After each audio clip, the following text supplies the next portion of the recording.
Good morning and Assalamu alaikum everyone. My name is Janice and my group members are Alian Shuja and Abdul Rahman. Today we are here to present our project which is related to the database. We have developed an event management website called CEP known as Custom Event Platform. If you want to explore our website, please visit the link shown at the top of the screen. This website allows users to create accounts, organize events, book tickets, and provide feedback. Organizers can manage events with details like time, location, and capacity, while participants can search for events, book tickets, and add events to their wishlist. The platform also supports secure payments, notifications, and even a feedback system to rate events. Our presentation will cover the following sections shown at the top of the screen: introduction, literature review, proposed solution or methodology, societal impact, environmental impact, results, and the discussion. Now let's begin with the introduction. CEP is an event management system designed to simplify event creation, organization, and participation through an efficient digital platform. The primary goal is to simplify event planning and participation for users. It can be used for conferences, workshops, social gatherings, and much more. Our aim was to build a user-friendly, scalable, and automated platform that efficiently manages events, bookings, and payments. Now let's move to the another section, which is literature review. We considered various options such as manual event planning, generic apps, and hybrid platforms. However, these approaches face challenges like a lack of customization, inefficiency, and scalability issues, which motivated us to create the CEP as a tailored solution. From here onwards, my another group member will continue. Thank you. हमारा जो event management system है उसको हमने MySQL में code किया हुआ है और इसके इम्पैक्ट्स ये कि पहले ये यूज़र से जो है डेटा इनपुट करता है और उस डाटा को वैलिडेट करता है कि हमने जो स्टैंडर्ड्स रखे हुए हैं ये डाटा उस स्टैंडर्ड्स को मीट करता है या नहीं। वैलिडेट करने के बाद हम इस डाटा को डेटाबेस में स्टोर कर देते हैं और जब भी नीड हो इस डाटा की तो हम इसको फेच कर सकते हैं। रिज़ल्ट जो है फ्रंट एंड पे शो होगा जो HTML में कोड हो रखा है। उसके बाद इसके बेनिफिट्स पे आ जाते हैं तो इसमें जो है रिड्यूस्ड मैनुअल लेबर है, मतलब मैनुअल लेबर जो है हमने मिनिमाइज़ कर लिया। अगर हम मैनुअली डेटाबेस से कोई डाटा फेच करना चाहे तो उसमें हमारा बहुत ज़्यादा टाइम लगेगा और इस डेटाबेस मैनेजमेंट सिस्टम को यूज़ करने के साथ हमारे टास्क जो हैं एफिशिएंटली हैंडल होंगे।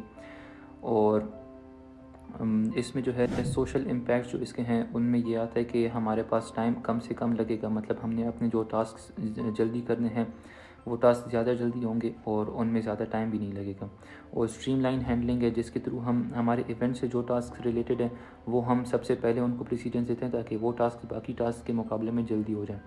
और जो हमारा टाइम कम लगेगा उससे यूज़र को ये बेनिफिट मिलता है कि वो बाकी टास्क पे भी फोकस कर सकेगा, ना कि सिर्फ वो इसी डेटाबेस को मैनेज करने के लिए बैठा हुआ हो। और इसमें हमारे जो है बाकी बिजनेस के साथ इंटरेक्शन हो सकती है हमारे डेटाबेस के थ्रू, क्योंकि ये बाकी बिजनेसेस जब कोई इवेंट रखेंगे या कोई इवेंट मैनेज करना चाहे तो वो हमारे डेटाबेस को यूज़ करेंगे और बाकी भी लोकल बिजनेसेस के साथ भी हमारे इस डेटाबेस के थ्रू इंटरेक्शन हो सकती है। इसका एक ड्रॉबैक ये है कि जो लोग या जो बिजनेसेस टेक के साथ इतना वाकिफ़ नहीं है तो उनके लिए इसको एक्सेस और यूटिलाइज़ करना थोड़ा मुश्किल हो जाएगा। इन्वायरमेंटल बेनिफिट्स में ये आता है कि जब भी हम इस डेटाबेस को यूज़ करेंगे या अगर इसको हमने ज़्यादा इंट्रोड्यूस कर दिया लोगों के साथ तो पेपर की यूज़ जो है कम हो जाएंगी, जिसके थ्रू डिफॉरेस्टेशन काफ़ी हद तक कम हो सकती है। और इस प्रोजेक्ट को कंप्लीट करने के बाद हमारे पास जो बेसिक डेटा यूज़ हुए हैं वो यूज़र की एक प्रोफाइल यूज़ हुई है, एक इवेंट मैनेजर की प्रोफाइल यूज़ हुई है, टिकट्स यूज़ हुए हैं और काफ़ी किस्म के पेमेंट मेथड्स यूज़ हुए हैं। और इसके अलावा हम लोगों ने इसके अंदर काफ़ी किस्म के आइटम्स रखे हैं जो हम परचेज़ कर सकते हैं, वो ऑप्शनल थे वो या नहीं कर सकते। और इसके अंदर जो हम लोगों ने टेक्निक्स और जो स्किल्स यूज़ किए हैं वो MySQL का था, बैक एंड्स जो हमने किए। और इसके अलावा फ्रंट एंड जो हमने किया था वो HTML के अंदर था। और इसके नतीजे में जो हमें मिली है वो एक प्रॉपर वर्किंग हालत में हमें एक वेबसाइट कह सकते हैं, ये प्रॉपर एक ऐप मिल गई है जिसके ऊपर हम लोग इवेंट आसानी से ऑर्गेनाइज़ कर सकते थे। और इसके बाद आ जाता है हम लोगों का टीम वर्क और टास्क डिवीज़न। टास्क डिवीज़न में बेसिकली ये था कि बैक एंड हम लोगों का SQL के अंदर था, तो वो बेसिकली जानीज़ ने किया है। और उसके अलावा फ्रंट एंड था, फ्रंट एंड हमने लोगों से मैन्योर किया है। फ्रंट एंड के अंदर हम लोगों ने HTML में से कोड वगैरह जो बेसिक कोड था वो हमने चैट जीपीटी से उठाया, और जो थोड़ी बहुत एचटीएमएल की हमारे पास नॉलेज थी वो हम लोगों ने उसके थ्रू उसके अंदर थोड़ी बहुत एडिटिंग वगैरह की है, और सारा उसको हमारी प्रॉपर वर्किंग वेबसाइट के अंदर लेके आए हैं। उसके बाद हम लोगों की जो डॉक्यूमेंटेशन थी, जिसके अंदर प्रेजेंटेशन आ गई, रिपोर्ट वगैरह आ गई, तो ये अब्दुर्रहमान ने बनाई है। और इसके बाद हम लोगों का प्रोग्रेस था, वर्क की जो टाइमलाइन थी वो हम लोगों ने बताई है कि इतने मतलब 1 वीक के अंदर तकरीबन हम लोगों को 1 वीक का टाइम मिला था प्रपोज़ल के लिए, और उसके बाद 4 से 5 वीक हमें जो मिले थे, 6 वीक्स मेरे ख़्याल में, तो वो प्रोजेक्ट के लिए थे कि प्रॉपर हम लोगों ने प्रोजेक्ट वर्किंग करना था, और उसके बाद प्रेजेंटेशन वगैरह सारा कुछ। तो वो हम लोगों का ये टाइम लगा है। और इसके अलावा हम लोगों ने इस प्रोजेक्ट से सीखा क्या है कि हम लोग किसी भी डेटाबेस को किस तरह से नॉर्मलाइज़ कर सकते हैं, डेटाबेस को डिज़ाइन कैसे कर सकते हैं, किसी भी कॉम्प्लेक्स प्रॉब्लम को हम लोग ब्रेक डाउन कैसे कर सकते हैं, और डिफरेंट टाइप्स के प्रॉब्लम्स को हम छोटे हिस्सों में डिवाइड करके एक दूसरे के साथ मतलब शेयर कैसे कर सकते हैं। प्रॉपर हम लोगों ने एक टीम वर्क करना सीखा है। और इसके अलावा हम लोगों ने जो एरर्स थे, मतलब नई किस्म के हम लोगों को एरर देखने को मिले, तो हम लोगों ने उन एरर्स से डील करना सीखा है कि कौन सा एरर, उसका क्या मतलब था, किस तरह का कोई एरर था।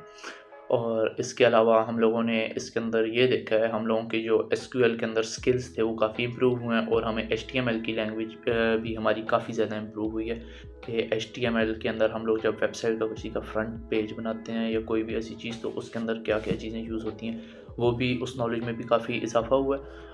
और उसके अलावा हम लोगों ने एक अल्टरनेटिव अप्रोच की है कि किसी भी हम लोग अगर बहुत ही हमारा जो मुश्किल जैसे कि टास्क था, तो उसको हमने पहले ब्रेक डाउन किया कि किस तरह उसको सबसे पहले क्या होता है, कोई डेटाबेस में सबसे पहले क्या आएगा, ईआरडी में हम कौन सा मेन हम लोगों का रहेगा, और उसको फिर हम लोगों ने इम्प्लीमेंट किया है, और सारे जितने भी की फ़ीचर्स थे उन सबको एक जगह पे हम लोगों ने इकट्ठा किया है, और उनके अंदर लिंक ढूँढा है कि कौन सा एक दूसरे के साथ कैसे ये लोग सब लिंक हैं।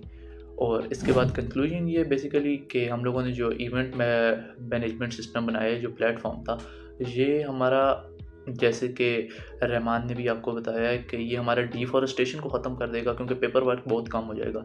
और इसको अगर हम लोग अपने बिज़नेस में फर्दर आगे अगर फ्यूचर में यूज़ करना चाहते हैं, कि अगर हम लोग प्रॉपर बिज़नेस में जाना चाहते हैं, तो हम लोगों को अब ज़्यादा काम करने की ज़रूरत भी नहीं होगी। अगर बहुत हमें कोई इसके अंदर मेजर अपडेट्स करनी होंगी, तो उसका नाम होगा, प्रॉपर हमें इसे बैंक के ऐप के साथ लिंक वगैरह करना होगा, और इसके अलावा इसके अंदर बाकी एज़ सच कुछ इतना इशू नहीं होगा। तो हम लोग जिस तरह का हमारा बिज़नेस होगा उस टाइप पे हम इसे कन्वर्ट कर सकते हैं।